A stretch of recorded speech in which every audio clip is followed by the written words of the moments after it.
I see anger as a common reaction in many divorce cases, and it is not only a normal reaction, but in right measure is appropriate, helpful, and even healthy. When we act like, even if I've been rejected or even if I've been hurt, I shouldn't be angry about it. That's simply not true. Paul said in Ephesians 4, be angry, but sin not. So there's a very legitimate role for anger. In fact, if I'm talking with someone who's going through a divorce and they're not angry, that would strike me as being very unusual. When you're angry that your spouse has been unfaithful, you are understanding the heart of God, because God is angry that your spouse has been unfaithful. Anger sets and holds boundaries because anger is a response to a perceived injustice.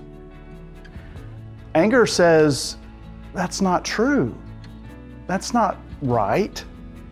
That's not fair, and sends the message that mistreating me is not okay. Mistreating someone I care about is not okay.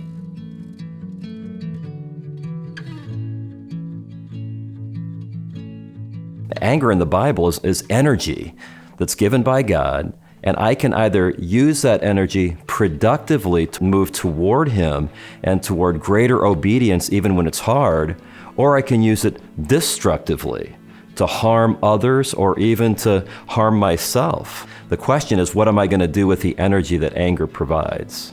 The reality is there are a lot of things that require a level of anger to take action.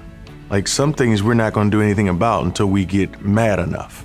It's not the kind of anger that's volatile or vindictive. It's the kind of anger that's focused. Denise, for the longest time in my divorce, I went around thinking I wasn't angry. But just because anger goes undetected for a while doesn't mean it isn't doing damage. Steve, that reminds me of a time when my counselor told me to go home and write a list of 50 things I was angry about. And I just laughed and I said, Ken, I'm not angry. And he just kind of shook his head at me and he said, I think you might be, because I had actually just shared with him a dream I'd had where I had slapped my former husband. But I left knowing that day I was not doing his homework assignment because I, like you, didn't think I was angry. But later that evening, I went to open a jar of sweet potato butter to put on some freshly made biscuits, and it wouldn't open. I did everything but throw that jar up against the wall. I jerked it, I beat it, I pulled it, and as I did, the anger grew and grew until these hot tears just left a streak down my face.